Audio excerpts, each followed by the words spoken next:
Bonjour chers étudiants, voilà, nous allons voir notre cours 2. Dans ce cours 2, il s'agit de changement de base. Voilà, le cours d'informatique intitulé logique binaire. Donc en sommaire, nous verrons en 1 l'objectif du cours, en 2 l'algorithme de conversion, en 2.1 conversion décimale vers le binaire, en 2.2 conversion décimale vers l'octal, en 2.3 conversion vers l'hexadécimal, en 2.4 conversion binaire en décimale, en 2.5 conversion hexa en décimale, en 2.6 conversion binaire en hexadécimal et enfin en 2.7 conversion hexa en binaire. Voilà. Donc l'objectif du cours 2, d'abord, c'est être capable d'effectuer une conversion des nombres des systèmes de numération dans une base B quelconque. Vous serez aussi capable à travers ce cours de maîtriser le tableau du T8421 ou le tableau du code binaire naturel.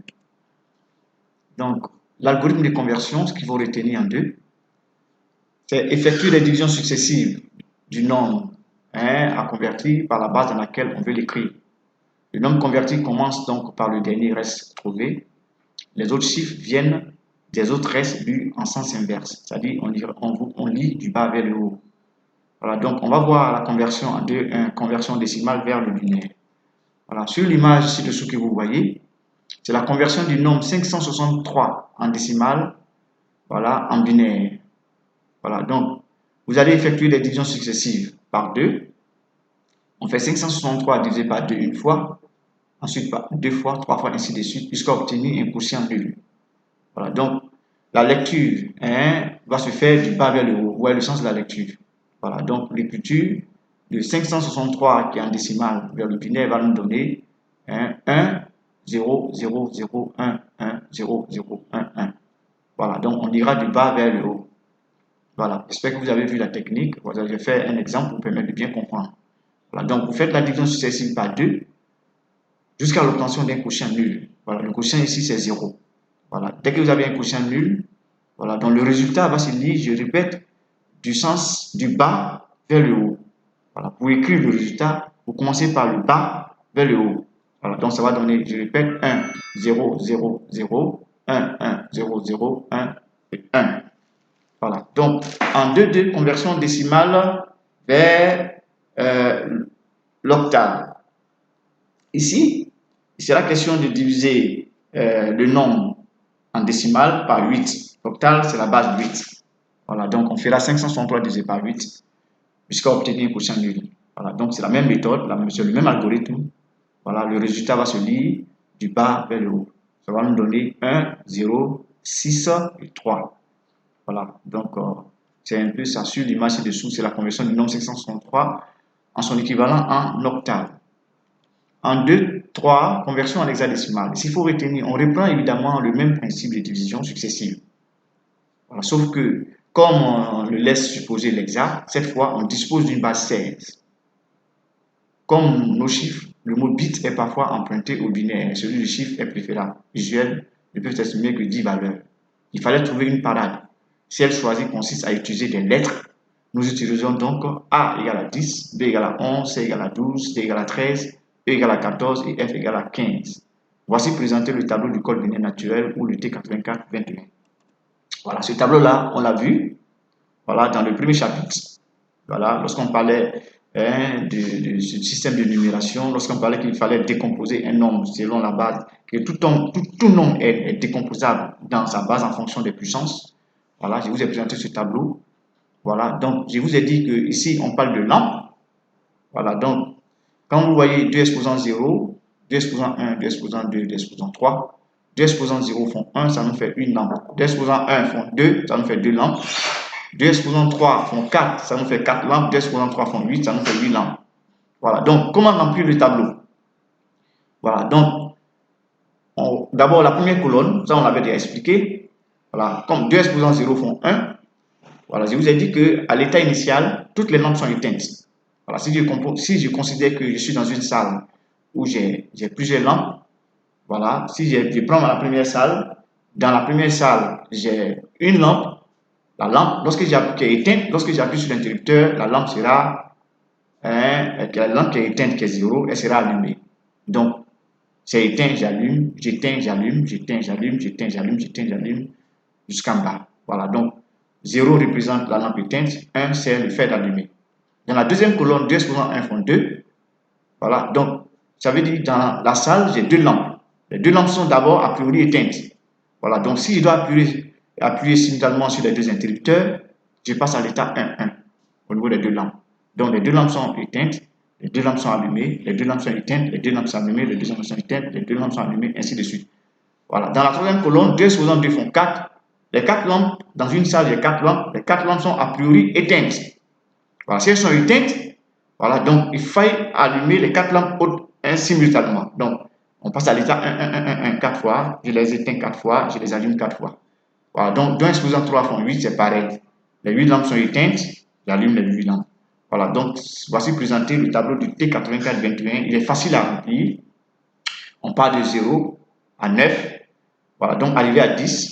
Voilà, comme on a un hexa, A va prendre la valeur, 10 va prendre la valeur A, 11 va prendre la valeur B, 12 va prendre la valeur C, 13 va prendre la valeur D, 14 va prendre la valeur E, 15 va prendre la valeur F.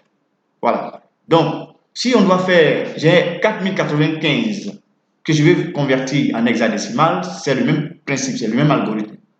Je divise par 16 jusqu'à obtenir un quotient nul. Voilà. Voilà, si vous faites 15 divisé encore par 16 une fois, ça va faire 0. Vous voyez? Donc, ça nous fait ça. Ça va faire quoi? Ça va faire FFF. Voilà, FFF. Voilà, vous pouvez faire l'exercice, vous pouvez l'expérimenter, vous verrez. Voilà, en deux cas, convertir du binaire en hexadécimal. Avant tout, voici comment décomposer un nombre décimal. Ça, on l'a vu dans le premier cours. Je vous ai dit que tout nombre décimal, n, on peut décomposer ce nombre dans la base. Voilà. La technique est simple. Il faut numéroter de la droite vers la gauche. Le premier élément du nombre, que j'appelle chiffre. Ici, le premier élément du nombre, c'est 8. Donc, ça va faire 8 exposant 0, 0 exposant 1, 5 exposant 2, 7 exposant 3 et 3 exposant 4. Voilà. Donc, si je dois décomposer, je dois mettre ce nombre sous sa forme polynomiale, c'est-à-dire sa forme décomposable. Ça va donner 3 fois 10 exposant 4, puisque le 3 porte le chapeau 4. 7 fois 10 exposant 3, puisque le 7 porte le chapeau 3. 5 fois 10 exposant 2, puisque le 5 porte le chapeau 2. 0 fois 10 exposant 1, puisque le 0 porte le chapeau 1. Et enfin, 8 fois 10 exposant 0, puisque le 8 porte le chapeau 0. Voilà. Donc, si on vous demande les rangs, ça c'est une révision qu'on fait, on a déjà vu. Si on vous demande le rang de 3, vous dites que 3 a pour rang 4. Si on vous demande le rang de 0, vous dites que 0 a pour rang 1. Voilà. Si on vous demande le rang de 8, vous dites que le 8 a pour rang 0. Voilà. Si on vous demande le poids du chiffre 7, le poids du chiffre 7, c'est 10 exposant 0. Si on vous demande le poids du chiffre 3, c'est 10 exposant 4. Ça, on l'a vu dans le premier cours. C'est juste une révision. Voilà. Donc, l'algorithme, la méthode pour convertir un nombre décimal en binaire, voilà, c'est ce que je le disais tantôt. Numéroter de la droite vers la gauche en commençant par 0. Vous voyez, on numérote.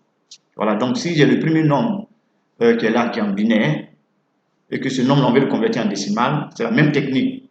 Ça sera 0. Le premier 1 de la droite va avoir pour chapeau 0, 1, 2, ainsi de suite.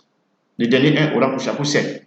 Voilà. Donc, comme je suis dans la base binaire qui est la base 2, je vais faire 1 fois 2 exposant 7, plus 0 fois 2 exposant 6, plus 1 fois 2 exposant 5, plus 0 fois 2 exposant 4, plus 0 fois 2 exposant 3, plus 1 fois 2 exposant 2, plus 1 fois 2 exposant 1, plus 1 fois 2 exposant 0. Voilà. Donc, c'est pareil. Voilà. Et puis, on va supprimer là où on a les zéros, vous les annulez. Voilà. Et vous trouvez les équivalents des 2, des puissances de 2. Et ça va nous donner, enfin, 167 en décimal. Voilà. Donc, vous l'avez compris, le nombre 1, 0, 1, 0, 0, 1, 1, 1 en binaire est égal à 167 en décimal. Voilà. La conversion en hexadécimal, 2,5. Convertir hexadécimal en binaire. Ça, dans ce sens, c'est plus simple. Prenons un exemple. On va prendre le nombre 4F de C. Il a 4 rangs. Chaque rang est une puissance de 16.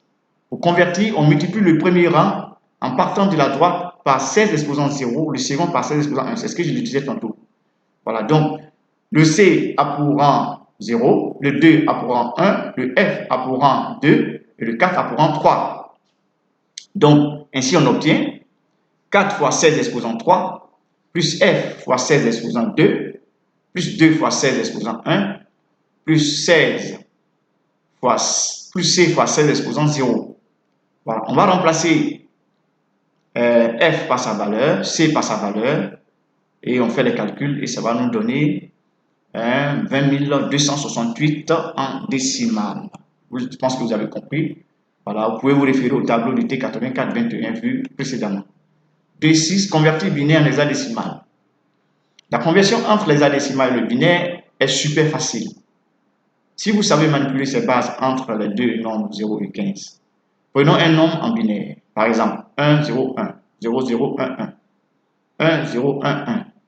Notez que je l'ai séparé en 4 blocs, en blocs de 4 chiffres, comme on sépare les nombres en blocs de 3. Par exemple, 30 000 s'écrit 30, 0, 0, 0.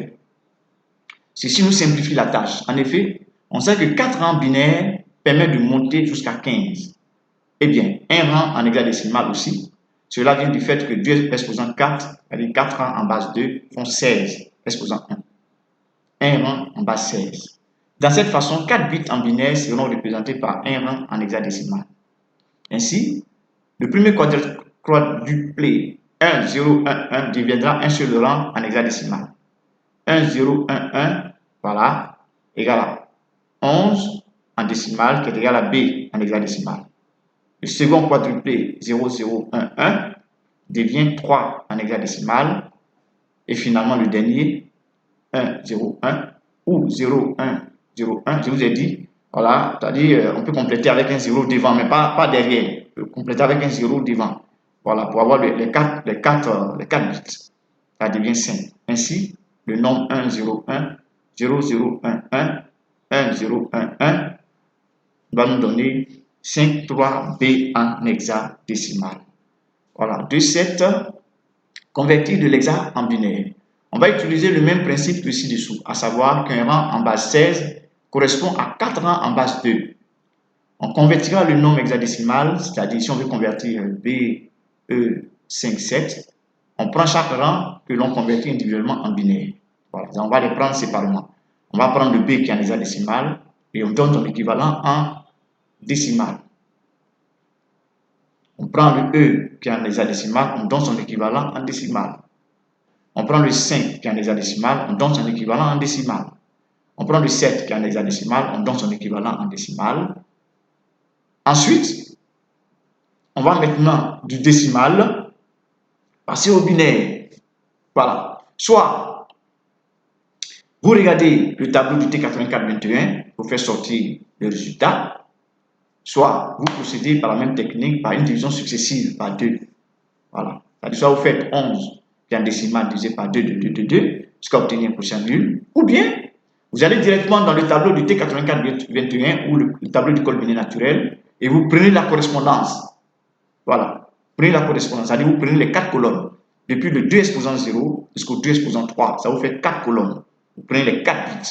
Ça vous donne le résultat du B en hexadécimal en binaire. Ça va vous donner également le résultat du E en hexadécimal en binaire. Ça va vous donner également le résultat du 5 en hexadécimal en binaire. Et enfin, ça va vous donner le résultat du 7 en hexadécimal en binaire. Prenez soin de mettre 0, 1, 0, 1 au lieu de 1, 0, 1. C'est ce que j'ai dit. Voilà, c'est-à-dire, toujours, si vous voulez faire un regroupement par bloc de 4, n'oubliez pas de compléter, de mettre un 0 après le troisième bit en comptant de la droite vers la gauche. Voilà, en comptant de la droite, je vous ai dit, on compte de la droite vers la gauche. Donc, quand on compte de la droite vers la gauche, ça va 1, 0, 1, ça va faire quoi? Ça fait, le premier bit c'est 1, le deuxième bit c'est 0, le troisième bit c'est 1. Donc, comme on doit faire un regroupement de 4, vous voyez, pour avoir le quatrième étudiant ou la quatrième lampe, on considère que cette lampe-là elle est éteinte. Donc, on remplace par un 0. Ça vous fait les 4 éléments. Et ce sont les 4 éléments-là qu'on va convertir soit en hexa, soit en décimal ou soit en binaire. Car il ne faut pas se tromper quand on va mettre le quadruplé bout à bout. Voilà, donc BE 5, 7 qui est en hexa va nous donner enfin 1, 0, 1, 1, 1, 1, 1, 0, 0, 1, 0, 1, 0, 1, 1, 1. Voilà, j'espère que vous avez compris. Voilà, donc Vous aurez un travail à faire, voir les exercices transcriptionnels attachés à ce cours. Et notre prochain cours est prévu, c'est intitulé Opérations en binaire. On verra les opérations arithmétiques en binaire. Pour l'heure, je vous remercie de votre attention. Et puis, on va se retrouver sur le forum intitulé Logique binaire échange, logique binaire échange, pour d'éventuelles questions. D'ici là, portez-vous bien et je vous remercie.